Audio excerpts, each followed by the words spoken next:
Thanks for joining us today. And we are delighted to have a conversation today with the Right Reverend Phoebe A. Roaf, who is the fourth Diocesan Bishop of the Episcopal Diocese of West Tennessee.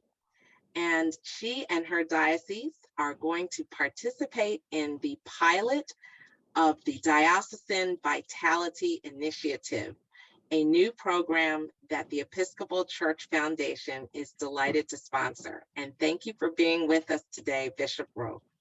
Of course, thank you, Yvonne. I'm actually currently a participant in the DLI, the Diocesan Leadership Initiative, and so this will just be a great continuation of that good work. So excited that you have gotten so much out of DLI, and we are excited to see the next chapter, what that has in store for you with DVI. So Bishop Roaf, please tell us in a snapshot your amazing journey from committed Episcopalian layperson to the fourth bishop of the West Tennessee Episcopal Diocese.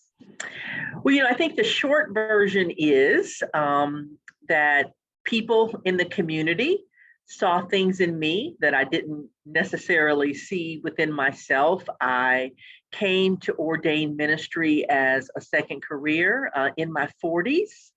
Really thought I was called to be a committed lay woman, but I think the folks who sensed a call to ordained ministry were absolutely right. So it speaks to the importance of our discernment in community as Episcopalians and Anglicans. And I've been honored to serve the Diocese of West Tennessee since 2019. Beautiful, beautiful. And if you could give us a snapshot of West Tennessee Diocese. Yes, so we are currently celebrating our 40th year as a diocese. Now, of course, the Episcopal presence in the state of Tennessee goes back to the early 1800s. But in 1982, the big diocese that had been the entire state was divided into thirds. And so we're headquartered in Memphis. So we're a port city. We're on the Mississippi. Culturally, we're very similar to Mississippi and East Arkansas. So all of the things that you think about in terms of a plantation-based economy and what that means in 2022, those are some of the issues that we are grappling with in the western part of the state. And what motivated you to sign up for the Diocesan Vitality Initiative? What changes do you hope to see in West Tennessee Diocese? I had a lot of excitement about this call. My hope is to grow the church. And I know that there are lots of ways of growth, right? Numbers in terms of people in the pews, baptized and confirmed Episcopalians. Of course, you've got the financial aspect, but also spiritual growth, a renewed connection with people's relationship with Jesus. And we were attracted to do the DLI program because we figured, why not hear and learn from other dioceses who are looking at similar issues in their own contexts to figure out best practices. We don't need to reinvent the wheel, and we really wanted to be more systematic and intentional about how the diocese, right, as the primary unit in our denomination, it's not the congregation, it's the diocese. How the way in which a diocese is structured and resourced, how those changes at that level can have an impact for people sitting in the pews, right? I'm really at the 35,000 foot level. So the extent to which my office is responsive to what clergy and lay leaders need in the 21st century to help spread the good news, that's what we wanted to focus on. And DLI has done that, and we're so excited that in terms of the first phase, we've been kind of doing the research, and we hope that DVI is really going to take us to the implementation phase to make the changes necessary to help the church be a lot more nimble and responsive. Beautiful.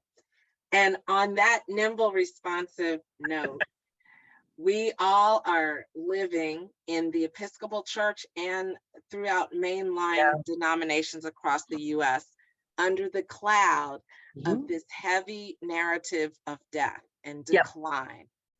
And as a minister of the gospel, could you give us a word of gospel in the midst of this overarching narrative?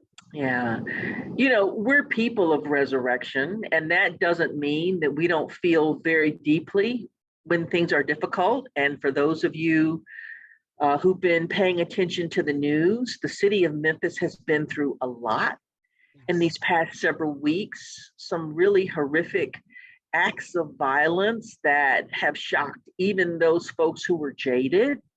And I think now more than ever, our churches are beacons of light and life and hope. And it's not just the big, well-resourced congregations, but in some of the rural parts of West Tennessee, those small churches that don't even have a full-time priest, they are literally community lifelines. And so how we can best support our congregations to be the beacon of hope when these horrible things happen, and to meet people's needs where they are, I think now more than ever, we need to focus on that. And so I'm entering into this work with a great deal of expectation and anticipation and really hopefulness about how we can strengthen our diocesan infrastructure. Beautiful. Thank you so much.